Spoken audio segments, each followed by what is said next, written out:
Hello friend, आप सबका स्वागत है हमारे यूट्यूब चैनल पे। हम लोग यूपी डीएलएड सेकेंड सेमेस्टर की तैयारी कर रहे हैं और आज हम लोग वर्तमान भारतीय समाज जो है इसके पार्ट थर्ड को करेंगे। हम लोगों ने पार्ट फर्स्ट और पार्ट सेकंड कर लिया, उसमें कुछ इंपॉर्टेंट प्रश्नों को हम लोगों ने कर लिया है। उसमें हम लोगों ने सन 2019 से पीवाईक्यू को पढ़ा था और इसमें मैं अति लघु प्रश्नों को करा रही हूँ और अति लघु प्रश्न जब सॉल्व हो जाएंगे आप सभी के तो मैं लघुत्तरीय प्रश्नों को कराऊंगी। साथ में अगर आप हमारे चैनल पे नए हैं तो प्लीज़ वीडियो को लाइक ज़रूर करें, शेयर कर दें, सब्सक्राइब कर दें। आप को अगर वीडियो पसंद आ रही है तो जो बच्चे अगर किसी ग्रुप से जुड़े हुए हैं अपने कॉलेज ग्रुप में, उन लोगों की ऐसा है बच्चे अलग अलग जगह से हैं और अलग अलग कॉलेज में एडमिशन ले रखे हैं, तो उन लोगों का एक कॉलेज ग्रुप होता है। तो मैं उन सभी बच्चों को कहूँगी जो सेकेंड सेमेस्टर में कि अगर आप किसी भी ग्रुप से जुड़े हुए हैं और आप सेकेंड सेमेस्टर में है बीटीसी के, तो आप अपने उन सभी दोस्तों तक शेयर करें जो इस बार सेकेंड सेमेस्टर में हैं। इससे आपके साथ साथ उनकी भी तैयारी होती रहेगी और आपके साथ कोई कंपटीशन करने वाला भी रहेगा। वैसे आप अकेले शेयर बन के आपको लगेगा कि मुझे सब आता है और आप टेंशन फ्री रहेंगे। बट अगर आपका फ्रेंड है, अगर वो बताएगा कि आज मैंने ये पढ़ा, मुझे ये चीज़ें तैयार हो गई है, तो आपको भी कंपटीशन में ये होगा कि कहीं ऐसा ना हो ये मुझसे आगे ना निकल जाए, तो उसके चक्कर में आप भी पढ़ेंगे। तो आप लोग अपनी तैयारी करते रहिए। जनवरी में आज 10 तारीख हो गया और जनवरी भी चला जाएगा, ऐसे जाएगा कि आप सभी को पता ही नहीं चलेगा और फैब भी आके चला जाएगा, वो भी आपको पता नहीं चलेगा। तो जनवरी फैब ऐसे जाता है, पता ही नहीं चलता है। तो इसीलिए आप ये मत सोचिए कि आप लोग का एग्ज़ाम नहीं है जनवरी फैब में। अगर फैब लास्ट में आप लोग का एग्ज़ाम नहीं हुआ तो मार्च के फर्स्ट वीक में आप लोग के एग्ज़ाम होने हैं।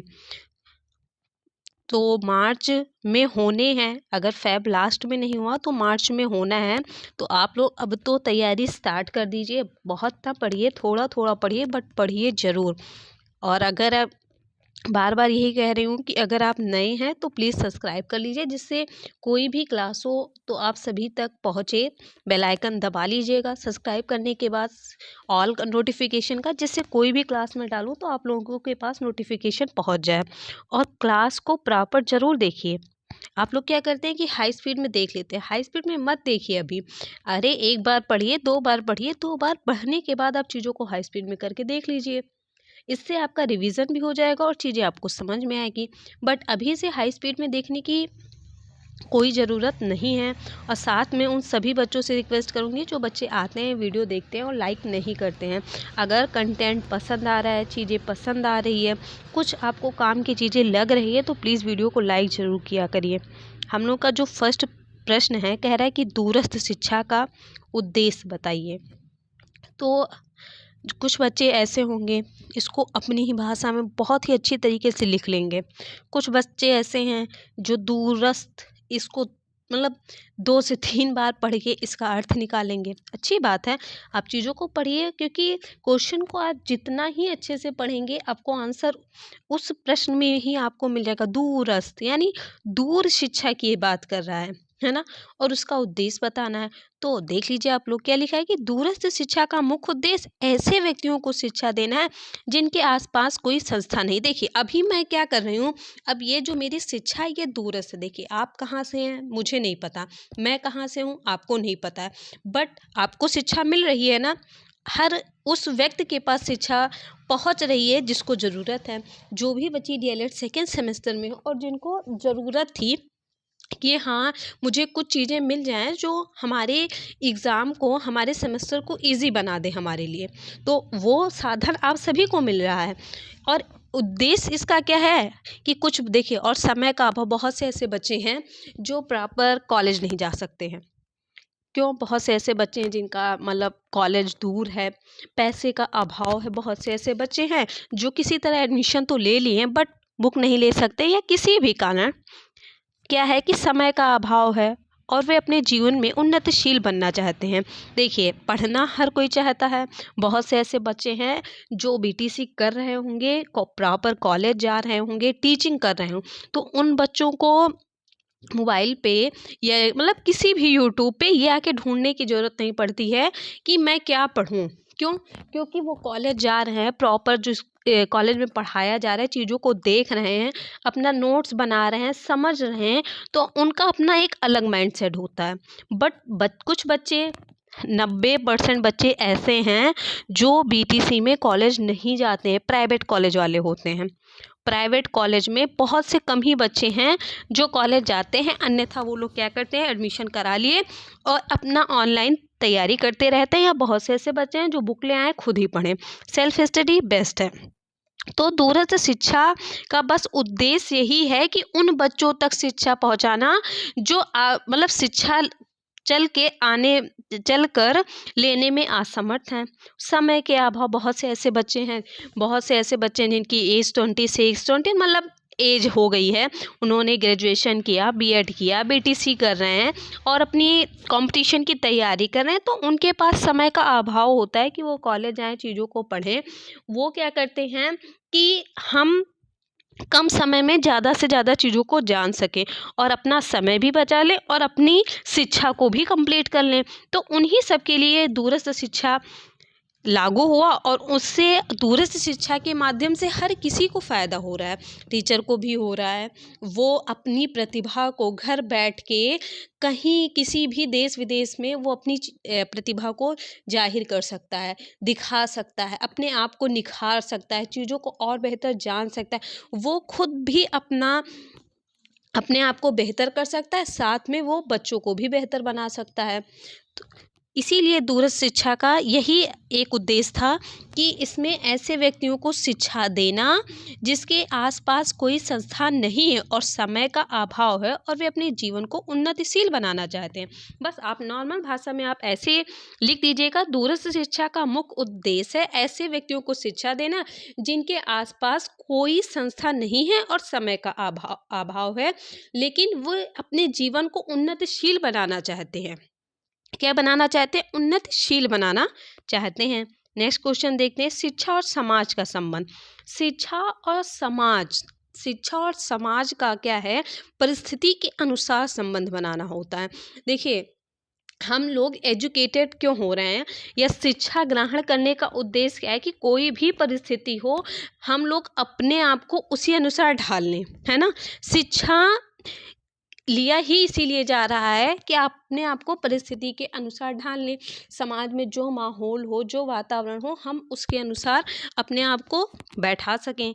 व्यक्ति जिस समाज में रहता है उसी समाज की परिस्थिति के अनुसार उसकी शिक्षा का प्रबंध किया जाना चाहिए। देखिए, अगर आपके आसपास की भाषा अगर हिंदी है तो ऐसा है कि आपके अगर घर में हिंदी बोली जा रही है, आपके आसपास में हिंदी बोली जा रही है, तो आपको शिक्षा भी ऐसे स्कूल में लेनी चाहिए जहाँ पर हिंदी बोली जा रही हो। ऐसा नहीं है कि आप एकदम कहाँ से हैं, गांव से हैं और आपके मतलब अगल बगल हिंदी ही बोली जा रही है और आप प्रॉपर इंग्लिश मीडियम कैसा, ये नहीं कि सिर्फ जो नाम का इंग्लिश मीडियम हो, ऐसे ही इंग्लिश मीडियम स्कूल में चले जा रहे हैं जहाँ इंग्लिश ही सिर्फ बोला जा रहा है, वहाँ आपको भाषा नहीं समझ में आएगी। तो भाषा का भी प्रबंध उस अनुसार किया गया है, समाज के अकॉर्डिंग। जैसा जिस देश की बोली है उसी के अनुसार उस देश में शिक्षा भी दी जा रही है। व्यक्ति जिस समाज में रहता है, देखिए आप जिस क्षेत्र में आप चले जा रहे हैं उस क्षेत्र की अपनी भाषा है, तो शिक्षा अपने, देखिए आप सीटेट का एग्ज़ाम दिए होंगे तो सीटेट में एक लैंग्वेज का ऑप्शन आता है जिसमें आपको सेलेक्ट करना रहता है कि आपकी मदर टंग लैंग्वेज कौन सी है। तो बहुत से बच्चे हिंदी सेलेक्ट करते हैं, बहुत से बच्चे उर्दू सेलेक्ट करते हैं, क्यों, बहुत से बच्चे हैं इंग्लिश, फारसी, मतलब 22 भाषाएँ दी रहती है, उसमें भी जो आपका मन कहे वो आप लो। क्यों?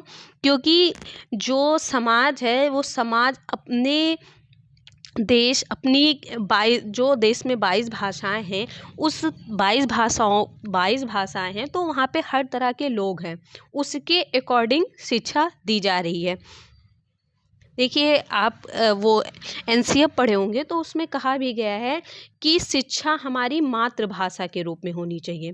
कैसी मातृभाषा? उसके मदर टंग को हमें क्या देना है, मौका देना है। ऐसा नहीं है कि कोई बच्चा कहाँ से आ रहा है? देखिए अभी बिहार की वैकेंसी जब निकल रही है तो हमारे यूपी वाले क्या कर रहे हैं, उसमें पार्टिसिपेट कर रहे हैं। हर कोई पार्टिसिपेट करता है कि हमें क्या चाहिए, रोजगार चाहिए। तो जो अगर यूपी वाले हैं तो यहाँ की भाषा अलग है और वहाँ की भाषा अलग है, तो भाषा को सीखना पड़ रहा है। यहाँ के लोगों को भाषा सीखनी पड़ रही है, उस समाज के अकॉर्डिंग क्या है, उनको ढलना पड़ रहा है। तो हर देश, हर समाज की अपनी एक भाषा है और उस समाज के अनुसार शिक्षा को क्या कर रहा है, प्रबंध किया जा रहा है। व्यक्ति जिस समाज में रहता है उसी समाज की परिस्थिति के अनुसार उसकी शिक्षा का प्रबंध किया जाता है। शिक्षा का प्रबंध इस तरह किया जाना चाहिए कि व्यक्ति अपने समाज की आवश्यकताओं को पूर्ण कर सके, समाज अपनी आवश्यकताओं को क्या कर सके, पूर्ण कर सके। अगर वो वहाँ की बोली, भाषा, कल्चर को अगर सीखेगा तभी तो उस समाज की आवश्यकताओं को पूर्ण कर पाएगा, अन्यथा वो नहीं कर पाएगा। नेक्स्ट क्वेश्चन हम लोग देखते हैं। बौद्धकालीन शिक्षा के 2 प्रमुख केंद्रों के नाम बताइए। तो क्या है, तक्षशिला है, नालंदा है। नेक्स्ट क्वेश्चन हम लोग देखते हैं। मूल्य परक शिक्षा के उद्देश्य बताइए। मूल्य परक, देख लीजिए चीजों को आप पढ़िए। देश के सुखद भविष्य हेतु, व्यक्ति के सुखद भविष्य हेतु अनैतिक की परख करने को समर्थ का विकास, भौतिकवादी व अध्यात्मवादी संस्कृति में संबंध होना चाहिए, व्यक्ति के आचरण में सुधार लाना। ये सब क्या है, मूल्य परक शिक्षाएं, कि हमें देश के भविष्य के बारे में सोचना चाहिए। व्यक्ति की सुखद भविष्य, अनैतिक की परख होनी चाहिए कि क्या चीज़ गलत है, क्या चीज़ सही है, इन सब चीज़ों की परख होनी चाहिए। भौतिकवादी, अध्यात्मवादी सांस्कृतिक में संबंध बनाना चाहिए। व्यक्ति के जो आपके गलत आचरण हैं उन आचरणों में सुधार लाना चाहिए। ये क्या है, मूल परक शिक्षा के उद्देश्य हैं। नेक्स्ट, ये आप सभी के लिए बहुत ही इंपॉर्टेंट क्वेश्चन है। आप कहीं भी स्टार बना लीजिए या जो भी आप बनाते हो वो आप बना के इसको नोट डाउन कर लीजिए अपनी कॉपी में। ये प्रश्न बहुत ही इंपॉर्टेंट है और आता जरूर है कि भारतीय शिक्षा का महाअधिकार पत्र किससे कहा जाता था, किसे कहा जाता है। महाअधिकार पत्र भारतीय शिक्षा का किसे कहा गया है, उड के घोषणा पत्र को क्या कहा गया है, शिक्षा का महाअधिकार पत्र। ये भी पूछता है कि उड घोषणा पत्र कब लागू हुआ। नोट कर लीजिए आप ये प्रश्न कि कब लागू हुआ। आप इसको मुझे कमेंट में बताइए इसका आंसर कि उड का घोषणा पत्र कब लागू हुआ। साथ में ये भी पूछता है इसको लागू करने का उद्देश्य क्या था। आप ये प्रश्न भी लिखिए कि इसको लागू करने का उद्देश्य क्या था। तो उद्देश्य मुझे आप लोग बताइए और कब लागू हुआ ये आप मुझे कमेंट में ज़रूर बताइएगा। ऐसा है, चीज़ों को अगर आप लिखेंगे, आप अपनी कॉपी में नोट डाउन कर रहे हैं या कमेंट में नोट डाउन कर रहे हैं तो वो चीज़ें आपको याद रहेगी। अगर आप गलत बता रहे हैं तो मैं आपको रिप्लाई ज़रूर करूँगी। नेक्स्ट हम लोग देखते हैं, उपनयन संस्कार से आप क्या समझते हैं। ये देखिए, ये सारे रिपीटेड क्वेश्चन हैं, मतलब प्रीवियस ईयर प्रश्न पत्र हैं और ये प्रश्न रिपीट जरूर होते हैं। ऐसा नहीं है कि नहीं रिपीट होते हैं। जो बच्चे आप लोग फर्स्ट सेमेस्टर का पेपर ही दे के आए हैं तो आप लोग अगर PYQ को देखे होंगे, चीज़ों को समझे होंगे तो आपको ज़रूर पता होगा कि प्रीवियस ईयर प्रश्न पत्र से 100% है कि पेपर आता है। और मैक्सिमम 90 से 95 प्रश्न क्या होते हैं, PYQ की ही होते हैं। और बहुत से बच्चे स्किप कर देते हैं इसलिए कि अरे अगले साल आया था, इस साल थोड़ी ना आएगा। अरे कोई ज़रूरी है कि अगले साल का ही आएगा। आप 10 सालों का पेपर पढ़िए। अरे 10 सालों में हम कह रहे हैं 10 सालों का सारा पेपर नहीं आएगा, लेकिन 10 क्वेश्चन तो आएंगे। अगर 50 में आपको 10 प्रश्न वहीं से मिल जा रहे हैं हूबहू, तो क्या दिक्कत है आप सभी को। तो चीज़ें पढ़ते रहिए, ऐसा नहीं कि बिना पढ़े हो जाएगा। जो बच्चे लगातार तैयारी करेंगे उन्हीं का 96% प्लस स्कोर आएगा, नहीं तो वही सब 80-90 के बीच में, 80 से 85-86% के ही बीच में रहेंगे, वो एक हफ्ते वाले। और जो बच्चे लगातार तैयारी कर रहे हैं उनका 90+ होना 100% होगा। क्या है, उपनयन संस्कार से आप क्या समझते हैं। ये भी इंपॉर्टेंट प्रश्न है, कई बार ये क्वेश्चन रिपीट हुआ है। आप देख लीजिए प्रीवियस ईयर में। गुरु के पास ले जाना, उसी को हम लोग क्या कहते हैं, उपनयन। उपनयन, नयन से आप याद कर लीजिए कि नयन, गुरु के पास ले जाना है नयन को। उपनयन, नयन को गुरु के पास ले जाना है। नेक्स्ट क्वेश्चन, राष्ट्रीय बाल श्रम नीति कब घोषित की गई है? ये अगस्त 1987 को क्या की गई थी? बाल श्रम नीति घोषित की गई थी। और अगर आपको वीडियो पसंद आ रही है तो वीडियो को लाइक ज़रूर कर दें और साथ में बेल आइकन दबा लीजिए, चैनल को सब्सक्राइब कर लीजिए। आप लोग बड़े आलसी हो गए, मतलब वीडियो भी नहीं लाइक कर पाते हैं। रजाई के अंदर देख रहे हैं तो थंब दबाने में क्या जा रहा है लाइक वाले बटन पे? ये तो जान है, मतलब बिना इनके तो हमें नहीं लग रहा है कि पेपर ही बनेगा। 100% है ये आएंगे, आप कहीं भी नोट डाउन कर सकते हैं कि ये क्वेश्चन आपके एग्जाम में मैकाले से 2 से 3 क्वेश्चन बार बार रिपीट होता है और आएगा जरूर। इसको आप नोट डाउन कर लीजिए। शिक्षा का निस्पंदन, ये निस्पंदन होगा, का सिद्धांत किसने दिया? निस्पंदन का सिद्धांत किसने दिया? लॉर्ड मैकाले ने। नेक्स्ट क्वेश्चन, छनाई का सिद्धांत किसने दिया? लॉर्ड मैकाले ने। छनाई का सिद्धांत किसने दिया? लॉर्ड मैकाले ने। उच्च शिक्षा की बात कौन करता है? Lord Macaulay. कौन बात करता है? Lord Macaulay. ये किससे संबंधित हैं? तो यह बच्चों के शिक्षा से संबंधित हैं। 4 प्रश्न मैंने आप सभी को बताया है और यही 4 प्रश्न बार बार रिपीट होता रहता है। कभी कभी पूछ लेता है निस्पंदन, छनाई दोनों पूछ लेता है, कभी कभी पूछता है लॉर्ड मैकाले किस शिक्षा से संबंधित है, उच्च मध्य ऐसे करके पूछ लेता है। तो ये क्वेश्चन बार बार आ रहे हैं तो आप इसको जरूर तैयार कर लीजिए। नेक्स्ट क्वेश्चन हम लोग देखते हैं, प्लेटो की कोई एक प्रमुख रचना का नाम लिखिए। क्या है? रिपब्लिक। क्या है? रिपब्लिक। नेक्स्ट आप लोग हमें बताइए, दिव्य स्वप्न पुस्तक के लेखक कौन है? दिव्य स्वप्न पुस्तक के लेखक कौन है? कमेंट में ज़रूर बताइए इसका आंसर। कुछ पुस्तक हैं, ज़्यादा पुस्तक नहीं पूछता है, 4 से 5 ही पुस्तक ऐसे हैं जो बार बार रिपीट हो रहा है, तो वो आपको तैयार होना चाहिए। आपके जैसे मदर टंग हमारी लैंग्वेज होती है ना कि उसको सोचना नहीं पड़ता है, बस निकल ही जाती है। कुछ वर्ड ऐसे होते हैं, ऐसा निकलता है कि जो नहीं निकलना चाहिए। वैसे ही आपको प्रश्न का आंसर ऐसे, प्रश्न और आंसर भी ऐसे याद होने चाहिए, समझ होनी चाहिए कि तुरंत आप उसको कॉपी में राइट डाउन कर दें। नेक्स्ट क्वेश्चन क्या है कि कस्तूरबा गांधी बालिका विद्यालय की स्थापना के 2 उद्देश्य लिखिए। कस्तूरबा गांधी बालिका विद्यालय की स्थापना के 2 उद्देश्य। इसमें क्या था कि ये पिछड़े वर्ग की बालिकाओं की शिक्षा के बारे में बात करता है।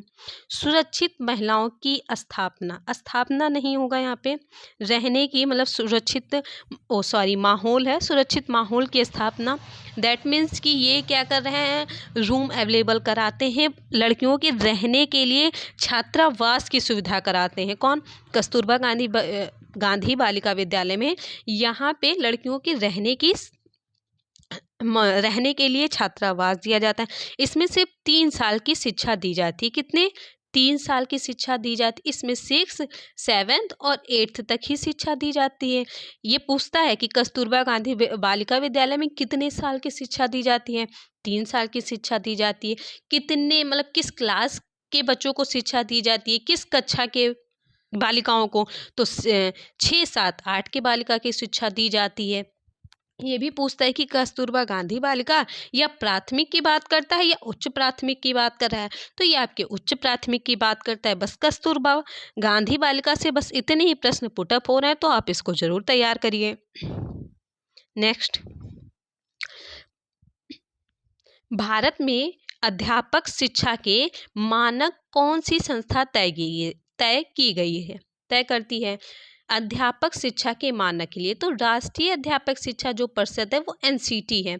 एनसीटी, आप इसको ऐसा तैयार करिए, ऐसा तैयार करिए, एनसीटी को आप ऐसा पढ़िए कि आपका, मतलब आप इसको अच्छे से पढ़ेंगे, आपका टेट निकलेगा, सीटेट निकलेगा, सुपर टेट निकलेगा, क्योंकि एनसीटी से बहुत से क्वेश्चन पुटअप होते हैं। तो आप इसके बारे में ज़रूर एक बार पढ़िएगा। नेक्स्ट, ड्रॉप आउट बालिका से आप क्या समझते हैं? विद्यालय छोड़ने वाले बालक क्या होते हैं? Drop out. क्या होते हैं? ड्रॉप आउट, विद्यालय छोड़ने वाले बालक। नेक्स्ट, इसमें प्रश्न क्या पूछता है जो याद नहीं आ रहा है, एक सेकेंड। नेक्स्ट प्रश्न को हम लोग देखते हैं, क्या है कि भारतीय राष्ट्रीय कांग्रेस के दो प्रमुख आंदोलनों के नाम लिखिए। क्या है? असहयोग आंदोलन एवं भारत छोड़ो आंदोलन। राष्ट्रीय कांग्रेस की पूछ रहे हैं, इसको थोड़ा ध्यान रखिएगा। नेक्स्ट, पर्यावरण संरक्षण के दो उपाय लिखिए। पर्यावरण को आप कैसे संरक्षण कर सकते हैं, उसके दो उपाय पूछ रहे हैं। तो आप क्या करें? वृक्षारोपण करिए, वृक्ष को लगाइए। वायु शुद्ध करने हेतु, पानी के निकाय हेतु नालियों की व्यवस्था करिए। पानी अगर निकल रहा है, क्या हो रहा है, रोड पे पानी नहीं भरे जा रहे हैं, क्या होता है कि नाली नहीं बनी रहती है, तो रोड पे नाली का पानी भर जा रहा है। अब जब नाली का पानी रोड पे भरेगा तो इससे पर्यावरण दूषित ही तो होगा। तो अगर नाली का पानी निकलने की अगर व्यवस्था होगी तो इससे भी पर्यावरण आपका क्या होगा? सुरक्षित होगा। वृक्ष रहेंगे तो इससे हमें शुद्ध हवा मिलेगी, है ना, ऑक्सीजन मिलेगा। तो ये सब आवश्यक हैं। किन्हीं चार नैतिक मूल्यों के नाम लिखिए। सहयोग की भावना होनी चाहिए, आपका आचरण अच्छा होनी चाहिए, करुणा होनी चाहिए, शिष्टाचार होना चाहिए, समय का सही सदुपयोग आना चाहिए, साथी भावना होनी चाहिए, दूसरों का ध्यान रखना, अनुशासन, स्वच्छता। मतलब नैतिक मूल्यों के नाम आप खुद अपने हिसाब से लिख सकते हैं। इतना तो आप सबको पता ही होगा। शिक्षा के त्रिमुखी प्रक्रिया किस प्रकार के? जो बच्चे सीटेट का एग्ज़ाम दे के आए होंगे तो शिक्षा त्रिमुखी किसने दिया, मतलब त्रिमुखी किसने दिया, दो मुखी किसने दिया, और तीन पार्ट कौन कौन से हैं, मतलब त्रिमुखी में क्या क्या आता है? तो उसमें क्या आता है? शिक्षक, छात्र, पाठ्यक्रम, यही तीन तो आते हैं। देखिए, आप शिक्षा ग्रहण करने जा रहे हैं विद्यालय में तो शिक्षक का होना जरूरी है। और शिक्षक है, शिक्षक गया है तो शिक्षक किसको पढ़ाएगा? उसके लिए छात्र को भी होना जरूरी है। और शिक्षक पढ़ाएगा भी तो क्या पढ़ाएगा? अपने हिसाब से वो कितने दिन कहानी बताएगा, तो उसके लिए एक निश्चित पाठ्यक्रम होना चाहिए कि हाँ, मुझे इतने दिन में इतनी चीज़ों को पढ़ाना है और ख़त्म करना है। इसीलिए शिक्षा को त्रिमुखी कहा। किसने कहा? आप लोग मुझे कमेंट में बताइए, क्योंकि मैंने कई बार आप सभी को बताया है। दूरस्थ शिक्षा फिर से आ गया। दूरस्थ शिक्षा वह शिक्षा है जो हम घर बैठे प्राप्त कर सकते हैं। अभी आप लोग जो प्राप्त कर रहे हैं वो क्या है? दूरस्थ शिक्षा है। बिस्मिल्लाह रस्म से आप क्या समझते हैं? मुस्लिम काल की शिक्षा का प्रारंभ बिस्मिल्लाह रस्म से होता है। बालक की जो आयु होती है वो 4 वर्ष 4 माह 4 दिन।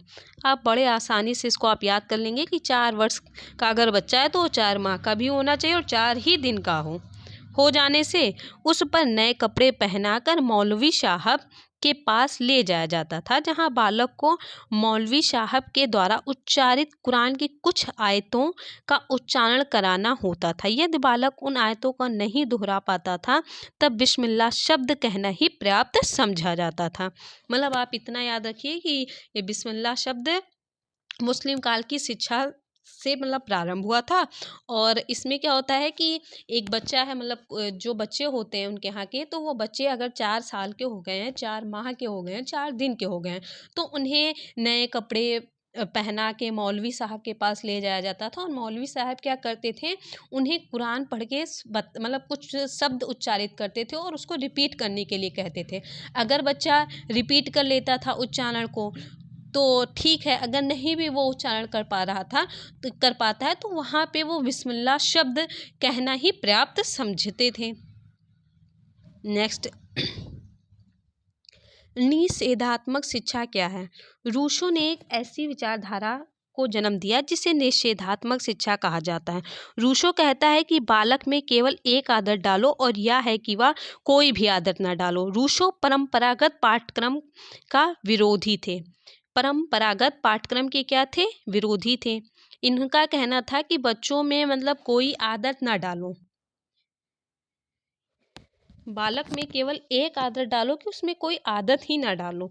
रूसो मतलब जो कल्चर चला आ रहा है, जो परंपरा, वो क्या करते थे? वो इसके विरोध थे। उनका मानना ये था कि मतलब बच्चों को अपने अकॉर्डिंग ढलने दो। आप उसके ऊपर कुछ भी थोपिए मत कि ये कल्चर है, ये चीज़ आपको पढ़ना है, ये चीज़ आपको खाना है, ऐसा कुछ भी मत करिए। बच्चों को अपने अकॉर्डिंग चीज़ों को करने दीजिए। विद्यालय समाज का लघु रूप है, स्पष्ट कीजिए। तो विद्यालय समाज का लघु रूप है। लघु रूप है कि वह नए सामाजिक मूल्यों का क्या कर रहा है, विकास करता है। विद्यालय में आप क्या कर रहे हैं, विद्यालय समाज का लघु रूप होता है। क्यों? क्योंकि उसमें बहुत सारे बच्चे एक साथ पढ़ते हैं, एक छोटा सा समाज होता है, परिवार होता है विद्यालय में, ना उसमें जाति धर्म का भेदभाव होता, एक समान होते। तो इसमें समाज में क्या हो रहा है कि हर जाति के धर्म, मतलब हर जाति के लोग हैं, हर धर्म के लोग हैं और एक समान, है ना, अपनी ज़िंदगी निकाल रहे हैं, अपने कार्यों में लगे हैं। वैसे ही विद्यालय है, उसमें ना किसी जाति का विरोध किया जा रहा है, ना किसी संस्कृति का। सारे बच्चे एक समान हैं, उन्हें एक समान क्या की जा रही है, शिक्षा दी जा रही। इसीलिए विद्यालय को समाज का लघु रूप कहा गया है। क्यों? क्योंकि वह नए समाज के मूल्यों का क्या कर रहे हैं, विकास कर रहे हैं। नेक्स्ट क्वेश्चन, स्त्री शिक्षा विषय में प्लेटो का क्या मत था? देख लीजिए 23 और 21 में आया हुआ है। स्त्री शिक्षा के विषय में प्लेटो का मत था कि स्त्री और पुरुष के बीच शिक्षा का भेदभाव ना हो और दोनों शिक्षा में एक ही समानता प्रदान करें। इनका मतलब मानना था कि पुरुष और स्त्री के शिक्षा में भेदभाव नहीं होना चाहिए, कि ये शिक्षा पुरुषों को दी जाएगी, ये शिक्षा स्त्रियों को दी जाएगी, ऐसा नहीं होना चाहिए। पुरुष और स्त्री कोई भी हो, उनकी शिक्षा क्या हो, समान होनी चाहिए। नेक्स्ट प्रश्न को हम लोग देखते हैं। साथ में अगर आपने अभी तक चैनल को सब्सक्राइब नहीं किया है तो आप लोग प्लीज़ चैनल को सब्सक्राइब कर लीजिए और वीडियो को लाइक कर लीजिए, बेल आइकन भी दबा लीजिए, जिससे आप सभी को नोटिफिकेशन मिल जाए। नेक्स्ट क्वेश्चन हम लोग का क्या है कि जनसंख्या शिक्षा क्या है? जनसंख्या शिक्षा एक शैक्षिक कार्यक्रम है जिसमें परिवार है, आपका समाज है, राष्ट्र है, विश्व की जनसंख्या की स्थिति का अध्ययन किया जा रहा है। विश्व की, देख लीजिए चीज़ों को थोड़ा खींच के भी पढ़ लीजिए कि विश्व की जनसंख्या स्थिति का अध्ययन किया जा रहा है। नेक्स्ट हम लोग देखते हैं, भूमंडलीय को परिभाषित कर दीजिए। तो कर दीजिए, आप लोग करिए। तो भूमंडलीय क्या है कि भूमंडलीय वह प्रक्रिया है जिसके द्वारा वस्तु, सेवाओं और सूचनाओं का, जो राष्ट्रीय सेवाओं का आर पार स्वतंत्र रूप के संचारण करना, जैसे वस्तु, सेवाओं और व्यक्तियों को सूचनाओं का क्या करना है, वर्णन करना है। नेक्स्ट देखते हैं हम लोग, जनसंचार के प्रमुख साधन क्या हैं? तो समाचार पत्र हैं, आपकी पत्रिकाएं हैं, रेडियो, टेलीविजन, इंटरनेट, सिनेमा, ये सभी क्या हैं, जनसंचार के माध्यम हैं। सेकेंड, तो प्रश्न बचे हुए देखते हैं एक बार, बस कंप्लीट होने वाला है, आप लोग परेशान मत होइए।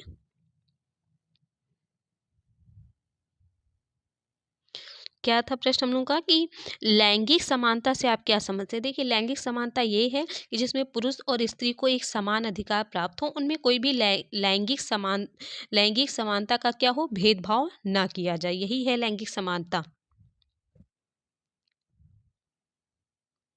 स्वामी विवेकानंद के अनुसार जन शिक्षा क्या है? तो स्वामी विवेकानंद जी के अनुसार विचार से जन साधारण की अवहेलना करना महान राष्ट्रीय पाप और हमारे पतन का कारण, हमें किसी की अवहेलना नहीं करनी चाहिए। नेक्स्ट, प्रोजेक्ट शिक्षण विधि के जन्मदाता, प्रोजेक्ट शिक्षण विधि के जन्मदाता जॉन डीवी थे। कौन थे? John Dewey. आप लोग मुझे बताएं कि किंडर प्रणाली पद्धति के जन्मदाता कौन है? किसने कहा कि विद्यालय एक उद्यान है, बालक क्या है, पौधा है, और अध्यापक माली है? किसने कहा था? कमेंट में जरूर बताइए। भारतीय शिक्षा आयोग 1964 से 66 प्रतिवेदन का शीर्षक व अध्यक्ष कौन थे? तो ये राष्ट्रीय शिक्षा आयोग 1964-66 प्रतिवेदन का जो शीर्षक था, कोठारी आयोग, व अध्यक्ष डॉक्टर दौलत सिंह कोठारी थे। सॉरी। प्रकृतवादी दर्शन के अनुसार शिक्षा की कोई एक परिभाषा लिखिए।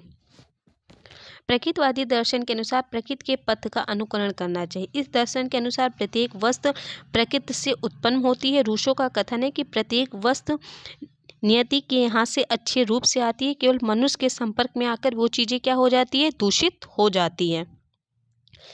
ये किसका है? प्रकृतिवादी दर्शन के अनुसार परिभाषा है कि प्रकृति के पथ का अनुकरण हमें करना चाहिए। इस दर्शन के अनुसार प्रत्येक वस्तु प्रकृति से उत्पन्न होती है। और रूसो का कथन है कि प्रत्येक वस्तु नियति के यहाँ मतलब भगवान के यहाँ वो सारी चीज़ें क्या होती है? अच्छी होती है, बट वो मनुष्य के संपर्क में ही आते वो चीज़ें क्या हो रही है? खराब हो जाती है।